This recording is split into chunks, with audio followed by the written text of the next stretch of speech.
Bismillahirrahmanirrahim. Assalamualaikum warahmatullahi wabarakatuh. Waalaikumsalam warahmatullahi wabarakatuh. Alhamdulillahirabbil alamin. Allahumma shalli ala sayyidina Muhammadin wa ala alihi wa sahbihi ajma'in. Amma ba'du. Sidang salat zuhur yang dirahmati Allah Subhanahu wa taala. Alhamdulillah kita kembali melanjutkan pembahasan kita Targhib Ramadan, menyambut untuk mempersiapkan dalam rangka mengisi bulan suci Ramadan. Mudah-mudahan sambutan kita terhadap bulan suci Ramadan benar-benar karena kita ingin bagaimana Ramadan nanti kita benar-benar bisa menjadikan Ramadan ini adalah Ramadan yang terbaik dalam hidup kita. Jamaah yang dimuliakan Allah, satu lagi, kalau kemarin kita sudah bahas 2 poin puasanya orang-orang yang dilandasi dengan keimanan, atau keimananlah yang membuat dia puasa, bukan karena yang lain. Kalau yang pertama dalam rangka ingin menjalankan perintah Allah sebagaimana perintahnya, kutiba alaikumusiyam, diwajibkan. Kadang yang sunnah saja bagi orang beriman ini penting untuk dijalani, apalagi sampai Allah katakan diwajibkan atas kalian berpuasa. Dan juga poin yang kedua kita bahas kemarin, puasa yang dilandasi karena keimanan adalah puasa dengan harapan mendapat ampunan dari Allah. Karena kita sangat sadar hidup kita, kalau boleh jujur, dari balik sampai sekarang rasa-rasanya lebih banyak dosanya daripada taatnya, lebih banyak maksiatnya daripada ibadahnya, lebih banyak lalainya daripada ingatnya. Makanya mudah-mudahan dengan Ramadan itulah kita ingin seluruh dosa-dosa kita yang kecil sampai yang terbesar pun sudilah kiranya Allah mengampuninya. Amin ya rabbal alamin. Dan satu lagi poin yang tidak kalah pentingnya dari puasa yang dilandasi karena keimanan adalah kita ingin berubah lebih baik.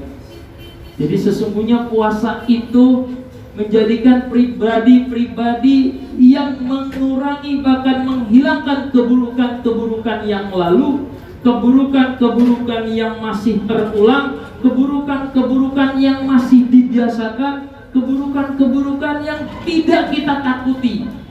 Kita rubah menjadi kebaikan-kebaikan yang indah dilihat. Makanya sering diumpamakan orang berpuasa itu seperti ulat bulu. Ulat bulu hewan yang menggelikan, bahkan menjijikkan, bahkan bikin gatal. Bahkan jangankan yang cewek, laki-laki saja kalau nempel di lehernya kita merinding.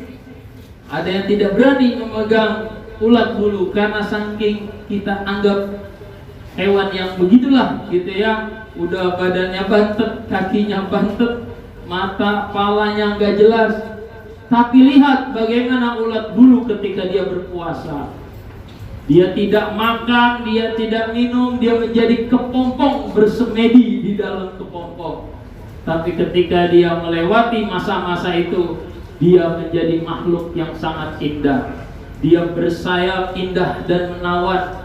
Bahkan anak kecil pun suka, tidak seperti dulu. Jadi jamaah yang dimuliakan Allah, bagaimana puasa kita itu benar-benar merubah pribadi kita yang dulu orang melihatnya aja jengkel, orang melihatnya aja gedek, jangankan orang lain, anak istri kita aja sebenarnya sebel kalau melihat tingkah kita yang emosional, apa-apa marah-marah, apa-apa main melotot, main bentak. Tapi kira-kira dengan Ramadan, dengan puasa, mampukah kita menjadi pribadi yang lembut?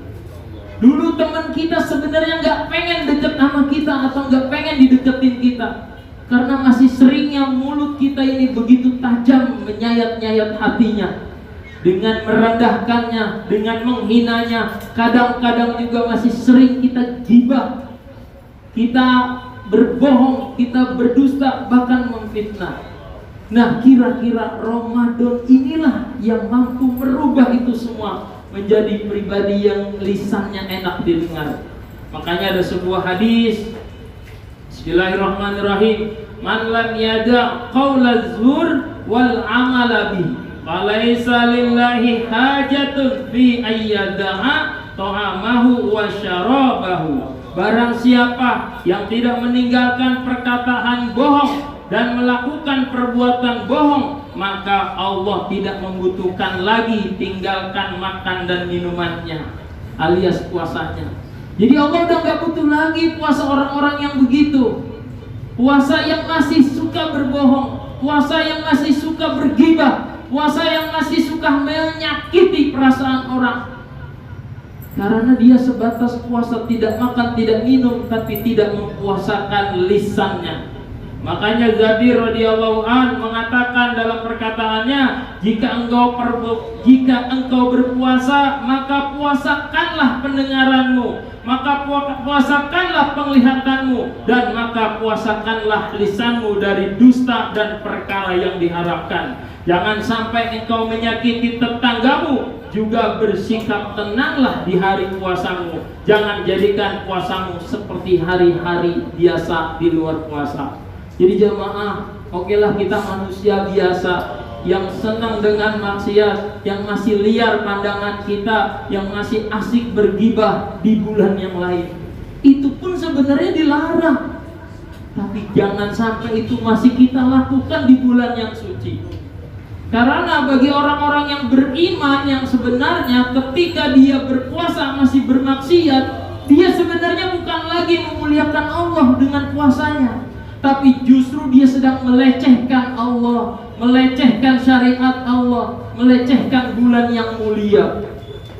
Bulan yang suci masih dikotori dengan lisannya, dengan matanya, dengan telinganya, bahkan dengan hatinya. Bulan yang suci tapi dia tidak berusaha menjadi manusia yang berusaha untuk bertindak dan berbuat suci. Oleh sebab itu puasa kita makin tahun demi tahun mestinya sudah harus jauh lebih meningkat. Dan jamaah, ini butuh pembiasaan. Makanya tepat sekali kalau kita targhib Ramadan dari 2 bulan sebelum Ramadan, dari awal Rajab. Karena yang begini-gini gak bisa dadakan Ramadan kita langsung berubah. Gak mungkin dalam satu malam kita taraweh langsung besoknya berubah menjadi orang yang jago menjaga pandangan, bisa menahan lisan, bisa benar-benar menjaga hati. Sulit, ini butuh latihan. Makanya nanti bulan Sya'ban jamaah, ini juga sangat dianjurkan kita puasa sunnah. Aku tidak pernah, kata Siti Aisyah, aku tidak pernah melihat Nabi puasa sunnahnya lebih banyak kecuali puasa sunnah di bulan Sya'ban. Jadi Nabi SAW biasanya puasa Senin Kamis, kadang-kadang puasa Ayyamul Bid, pernah juga kadang-kadang puasa Daud. Tapi di bulan Sya'ban hampir banyak sekali puasanya, kecuali beberapa hari saja batal. Nah, ini dalam rangka melatih puasa kita yang kayak begini. Puasa yang memuasakan mata, lisan, telinga, pendengaran, dan hati.